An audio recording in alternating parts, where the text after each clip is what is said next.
Hello, my name is Steve D'Agostino, and my co-host Ann Fernald and I welcome you to the Twice Over podcast, because to teach is to learn twice over. In this episode, Your Authentic Self, Ann and I are joined by Rene Eborn, Associate Vice President of Digital Transformation and Enterprise Systems at Utah State University, who talks with us about learning, leadership, and growth. I'm so excited to be starting another episode of the Twice Over podcast. So, welcome back. And we're really honored to be joined today by our guest, Rene Eborn. She's the Associate Vice President of Digital Transformation and Enterprise Systems at Utah State University. And she's really an expert in thinking about technology and student experience. So, I'm super excited to dig into that. But we're also just going to keep continuing our conversation about leadership and women in leadership. So we're really looking forward to this conversation. And Rene, thank you so much for agreeing to talk to us today. Yes, thank you for having me. I'm very excited to have this conversation and to visit with you about these topics. I'm very passionate about both of them. So thank you. So one of the things that Steve especially has been observing as he's been talking to chief information officers and AVPs such as yourself as he goes to conferences is that there isn't a PhD program that prepares you specifically to be a CIO. So leaders of our generation who are chief information officers and AVPs of digital transformation, you don't necessarily have a single path to get to that level of leadership. So can you tell us a little bit about what your graduate degree is in and then how you got to this place in academic administration? We didn't really have some of these careers when we were going to college and when we were pursuing our education. And I'm a great example of that. I actually got my bachelor's degree in liberal arts and social sciences. And then I did my graduate work in educational technology, but I don't actually have a degree in like computer systems or in programming or coding or anything because we just didn't have them during that time of my life when I was, pursuing my formal education. And I think there's a lot of people out there like that. And I think that it provides us with a unique opportunity to be critical thinkers in this space and to add a lot of value potentially if we do it right. Can you talk a little bit about how you think of the value you add when you're talking to someone who has a lot of experience coding? And really, if you're talking to someone that is a vendor or someone who works for you, you don't have that experience, how do you turn that into an advantage? Sometimes I get nervous when I'm talking to people and I don't feel like I have the expertise that they have. I recently just had a kind of a career shift. And so I actually am over our enterprise systems team. So I have 13 engineers that report to me, and Oh, they are wow. all very technical. And I do not have necessarily the same background. So I experience this on a daily basis. And it's actually great team building because I can stop and I can ask questions and be brave about it, right? You have to bring your authentic self to that role, and you have to be able to say, hey, what do you mean by that? And Mm. or what does that acronym stand for? Or draw me a picture. And I do that a lot. I do a lot of the stopping and asking questions, even sometimes when I know the answers, because I have been in the space long enough that I understand and I know what a SQL is and I know all of that. Sometimes it's good to just stop and have people explain things because there's other people who may not know. And so I think it actually provides a great opportunity for better conversations around that because you don't assume that everybody knows that stuff. And so I think that's really been valuable. And then sometimes they learn about what they're doing, or sometimes if they're talking in tech speak is what I like to call it, and they're getting too down in the details, it's sometimes when you stop and have them explain things and bring it up, and you can have a more critical conversation about what you're trying to solve or what solutions you're trying to develop. I think that if you stop and can bring your authentic self to that conversation and ask the questions, even if you weren't sure, then I think it makes a more valuable conversation and a communication. It enhances your interpersonal communication abilities with your teams. Can you talk a little bit about what attracted you to education technology in the first place? I started off working in higher ed when I was a student, like when I was going to grad school. So I got very familiar with the education process. And I got very passionate about it because I grew up in rural Utah, and I just knew education was a path for me to get a step up in life and to move forward and accomplish my goals. So I've always just been very passionate about it. And I started off in like student services, like working like in advising and helping students figure out their like figuring out their career paths. And eventually I found myself like in like registration, and all of a sudden everything that I needed to do to help the students be successful required technology. And so then pretty soon I just got very good at figuring out the technology and working with the technologists, and realizing that so much of creating opportunity and access to education requires technology, that I just it's a passion, and I just started following that route and just started doing like certifications and learning more. And then pretty soon I found myself, all of a sudden one day I found myself working in IT. I had crossed to the dark side and I was in IT. And I didn't even mean to. It wasn't like this thing that I was like, oh, I'm going to go be an IT professional. I was just trying to solve solutions for students in their learning process and their learning journey. And technology ended up being such a critical piece of that, that I ended up just being a problem solver and doing that. So I got good at managing technology initiatives. And the more I relationship built and worked with these people, I realized, oh, I actually can do this. And then I moved into that arena a little bit. So that's how it happened for me. I know that everybody else has their own story, No, but that's but a for great me, story. yeah, but for me, it happened very organically, just as I developed and tried to work in higher ed and trying to solve problems. I'm wondering if you could talk a little bit about online learning and rural education and how you're talking about it at Utah State these days, and how has it changed post-pandemic? My background is actually in online education. That's where I spent a majority of my career. I worked at Western Governors during the early days, startup days. And then I have been in online education for a long time. And so it's interesting because I've got to see the evolution of it, right? I've got to see it from when it was like in the 90s all the way till now, and just seeing how it's evolved and developed. And I think it's here to stay. Everybody needs that flexibility to have access to good quality higher education. And online is a way to do that. I think that the evolution of that is it started out being just something that some of the other schools did, like the Western Governor or the Southern New Hampshires, and that a lot of schools weren't really embracing it. But then I think after the pandemic, we had this shift to, I won't call it real online learning because it was more like Zoom learning or video conference learning. But I think that we really learned a lot during that time, all the different schools, and realized we can enhance our education process by adding these components of online learning and really elevate the quality of our education and the accessibility, right? And so I see now a lot of the smaller liberal arts schools starting to say, you know what, let's at least try it. Let's do hybrids. Let's try doing some of these different things, because I think they realized they could do it, and it was beneficial for people to be able to have that, to have choices and opportunities for those choices and have that flexibility. Are there experiments in that space that you're really excited about that you could share just a little detail? One of the things I'm very excited about is I think that there's a lot of opportunity with workforce partnerships, right? There are so many adult learners in our nation that didn't finish their higher education because they had life happening, or they had financial things and they had to go get jobs to support their families.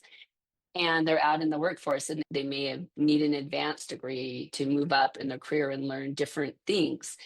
And I think that they're working full time, right? And a lot of the workforce partners, like the Amazons and Northrop Grumman's and these big companies, they're providing these tuition assistant programs for these individuals, but they need to be programs that are flexible for the workforce and for adult learners.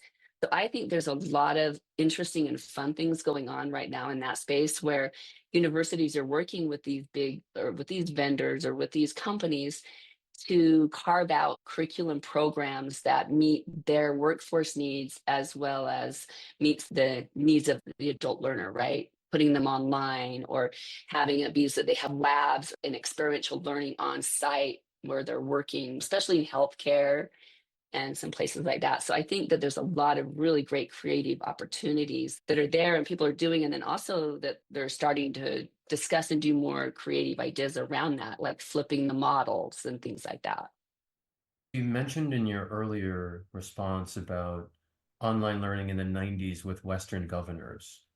Can you talk a little bit about that? What was that like when online learning was turning into something, when that potential first became apparent, the transition from correspondence school to... I started working in higher ed while I was a student. And when I graduated from the institution, I actually graduated from Utah State University. This is where I'm working at the school. I'm the alumni. I started here at Utah State. And after I graduated, I got a job we're a land grant school, working in extension. And we had regional campuses all over rural Utah. And we had correspondence courses, and we started the very first USU online course. And basically it was emailing homework back and forth.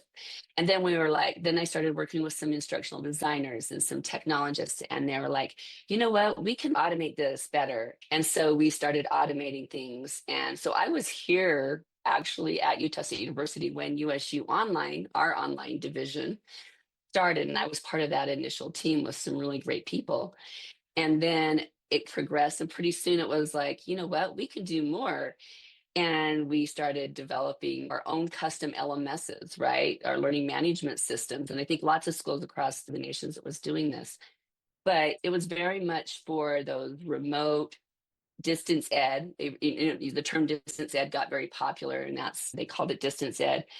And then it kept evolving, and pretty soon you saw some ed tech vendors get in this space. You had back in the day, the WebCTs and the Blackboards. And I started implementing those at different schools and doing that work. And so as the technology started to progress, the systems got better and the processes got better. And we all across the nation, all of us got better at managing our curriculum and our education in these distance ed type models. And sometimes they were in continuing ed, sometimes they were in extension. It just depended on each institution. But it's a great history. If you look at the progression, you can see where technology meets with the needs, and then they would develop more. Pretty soon there was online assessment tools, and then all of a sudden this whole enterprise began.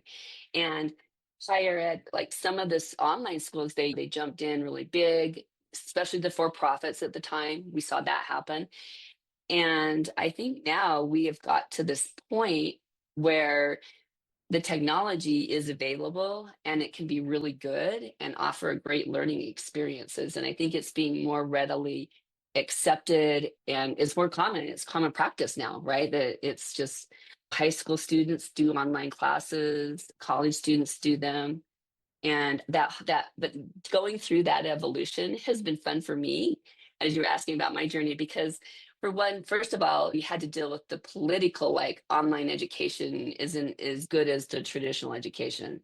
I think we've gotten past that to a point. We still have those pockets of places that may not be true, but for the most part, it's generally accepted. We have careers in it. We have divisions where it's funded. So it's there. But it's been fun it's always been exciting because you're always trying something new and you're always hoping it's going to work. And a great example is here in Utah, we got to a point where we were all a lot of the schools were on with a vendor. And this vendor, it got to be too expensive for us. It was like 2008. The state of Utah, it's when the economy went down. And so we were like, we can't afford this anymore. And so we decided to go with this kind of startup company to develop this new LMS and launch it across the state of Utah. It was the very first time anyone had done that. And it was Canvas. We were like the first school in Utah. So I was the program manager that led the state in implementing Canvas at all these different schools.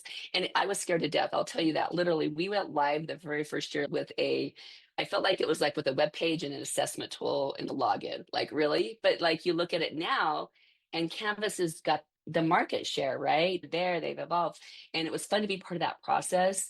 I think that background I had in not being a technical person, but having a background in liberal arts and social sciences and learning interpersonal communication, negotiation skills, And all of those really fundamental skills you need helped me be successful as a professional in having a lot of that happen, because I could talk to people and understand their position, and I could talk to them and understand what from the academic perspective and the professional IT perspective.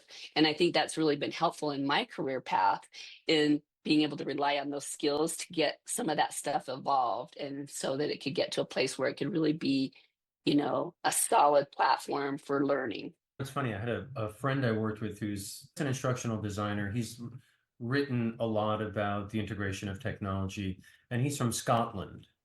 So he would talk about how online learning or distance education, Scotland was a pioneer in that space because of its rural. And they would have students who lived like a handful in some remote place, and they needed some way to educate them. So I'm wondering if the rural nature of Utah led that state to be so pioneering in distance ed. Is that your It, experience? it is. It's exactly it. You nailed it. Exactly. In Utah and Wyoming as well. And so we would have, like, out in the different communities, like Utah, you can drive 6 hours across the state and still be in Utah. During the land grant, in the early days, they set up like extension offices all over in the counties, in the county seats of the state. And each county had, that's how they connected the rural community to education. So early in my career, when I was assistant learning coordinator, I literally would drive clear across the state to some rural community and hook up a computer in an office so that the local community people could come in and make resumes or learn how to do things. And it was truly distance ed then. Like, it was like we were reaching out and they were staying where they were. And Utah State were really famous for we started this clear back in the 1800s. We used to have our distance learning started with, we would have faculty take the trains to Idaho to go teach like nursing and to teach like agriculture to people in rural areas, and they would take the train and the faculty would go out there and stay in the communities and teach them. Utah's considered the pioneer state, and it's the pioneer state for technology as well. We also used to do what we called the flying professors. So like, we actually used to, once we upgraded from trains, we used to have our own planes, and we would fly faculty out twice a week clear down to Moab, Utah, where all the beautiful rocks are, to make sure that we could educate the people in that community, or down to the Four Corners areas and stuff like that. And so we had this whole thing called the flying professors. So we have a rich history of that. And I was really lucky to be part of that. And I think that's one reason why I get excited about when I get to talk about the evolution. And I think now we're seeing another revolution, right? With the way technology is now, we see this whole AI revolution. We're seeing ways that, like I said, like we could do everything online now, even labs, things like that we used to couldn't do. And I think it's really fabulous, and it's really going to provide that access to people that really need those education That's very pathways. cool. Because we're talking about access and in the West, the impacts of distance ed online learning on indigenous populations in your state or in surrounding states. We actually have, we built a center down in Blanding, Utah, is where it's clear down in the Four Corners. And we do a lot of work in those areas to try to provide things. And we find that there's different needs there. Like, for a great example, in some of those areas, there for a long time, some of them didn't have like the internet, the bandwidth to be able to do like distance ed, right? So even when online learning was going, it wasn't really meeting the needs of some of those populations. And so we still went down in person and did like the distance thing. But as after COVID, a lot of care funding helped us get some of the things, the technology in place we needed for those areas. And now we are being able to do more in those areas. But we have literally, like, we have lots of different initiatives around our indigenous population that we support and are excited for. I'm really curious to know how you think about being a woman in this space that's so male dominated, and how that's helped you, and how you think about that when you walk into a room. Are you often the only woman in the room, or is that not? How do you handle that? So I have two pieces of that. Early in my career, when I was younger, when I was a young professional and I was coming up in this space, I think that I didn't have the confidence to approach it in a way. I look back on it and I think that I did things that now I wouldn't do, if that makes sense. For example, early in my career, I was a young mom and I had kids. And so early in my career, when I was in the space, I felt like I couldn't bring my authentic self to my job. I wouldn't want to put on my calendar, oh, I need to leave a little early because I got to pick up my kids from daycare, or I would just put a busy on my calendar, and I wouldn't talk about it. I think I felt like I wouldn't look like my other peers, right? My men peers. I was worried about that. And I would dress differently. I would dress very professionally. I'd wear suits and I wanted to fit in, right? I wanted to fit in and fit that mold. But then as I've learned more and I've grown over the years and now I'm older, I realized that and I think that we've all evolved, right? We've all learned from each other and gotten better at this. But I've learned that I've learned to embrace those things and be more authentic when I come to work and not worry about it so much anymore. So I was telling you about I have a team of engineers I work with. They are all men right now. I'm the only female on the team and I work with 12 different engineers, and I bring my true authentic self to work anymore. Like I go in and I talk to them about my families and I let them know about what's going on in my life. And I feel like that makes me a better leader. I think it makes me a better person. And when I mentor other young women and other women coming up in the IT space, I really encourage them to bring their authentic self to work and not to worry about those things, those stereotypes that we used to worry about. And so I try really hard when I mentor other ladies in the profession to not do that. But I think that it's gotten better. But I know that during COVID, I did a presentation on this recently. I know during COVID that COVID really impacted a lot of women workers because their children were home, everybody was home.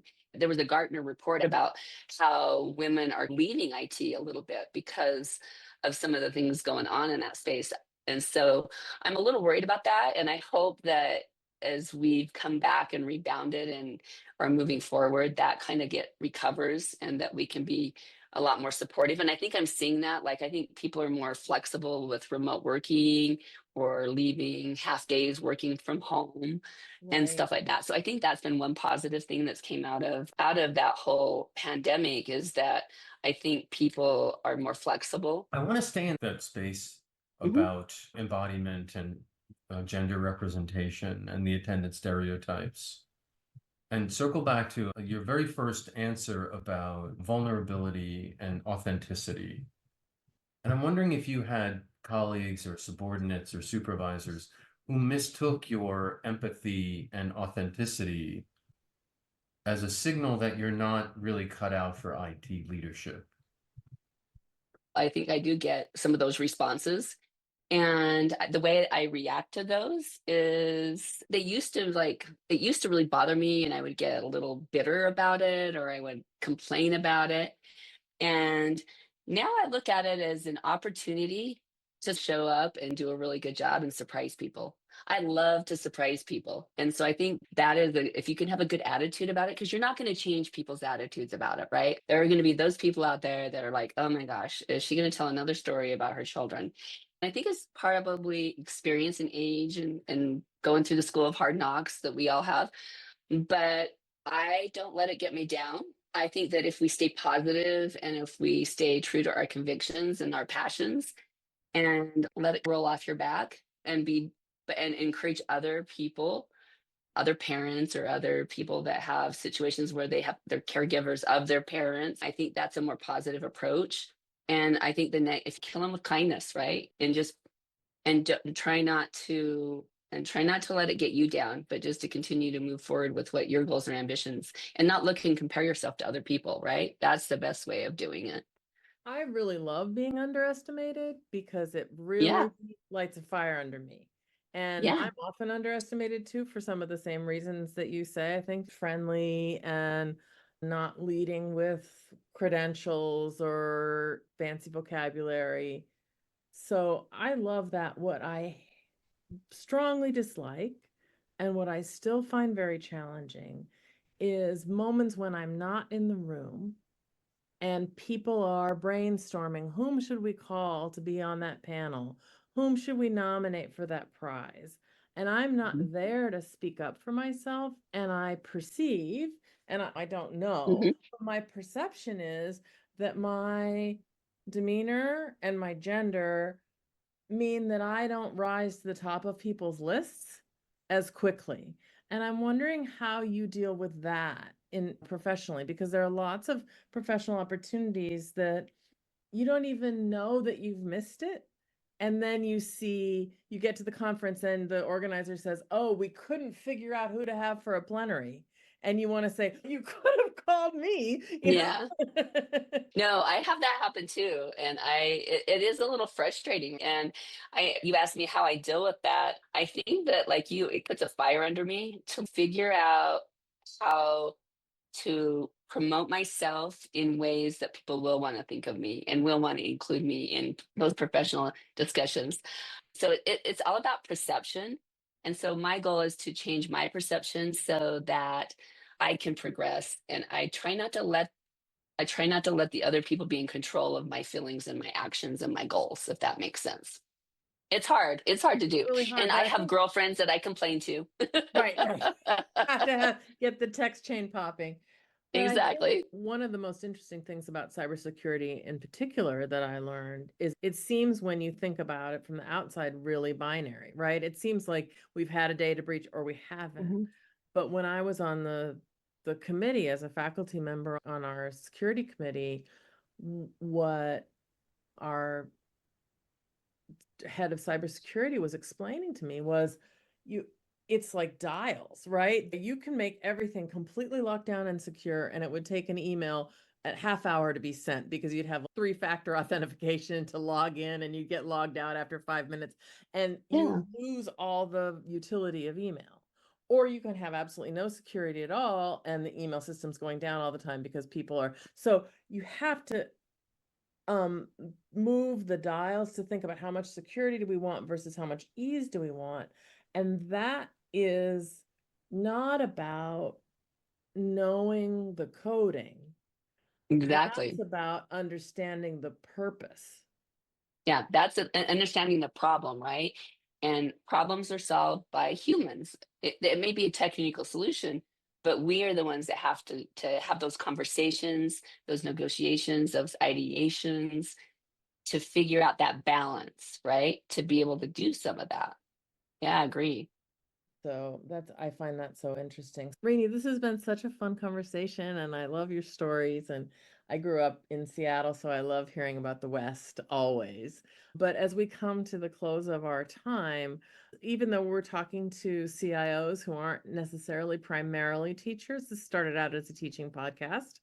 Mhm. And so we always end every episode by asking you to talk about a favorite teacher of yours. So just pick one from I know you've already said many, but pick one from your past that you want to hold up as someone that really mattered to you, was an important person in your journey to become who you are.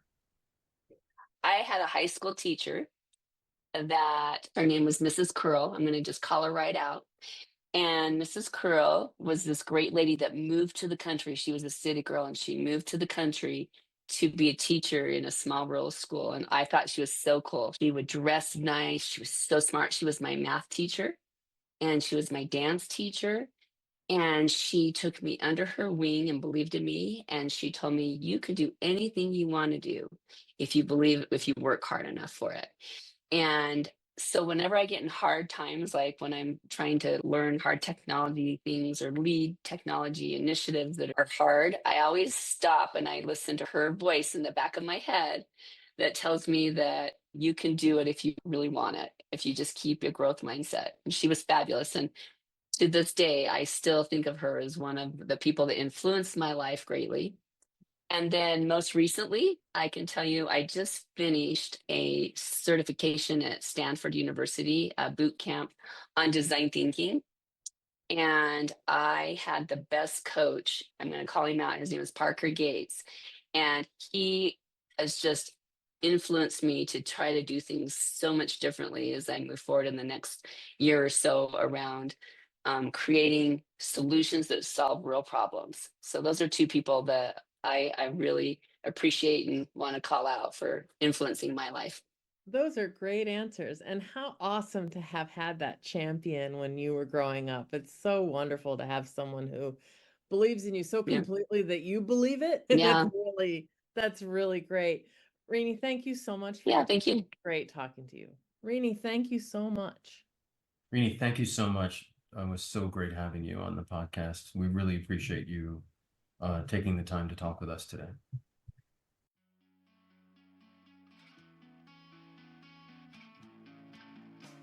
Twice Over Podcast is available on Apple Podcasts, SoundCloud, and Spotify, with new episodes appearing each week. For host and guest bios and show notes, please visit our website, twiceoverpodcast.com. You can email us at twiceoverpodcast@gmail.com. Thanks so much for listening.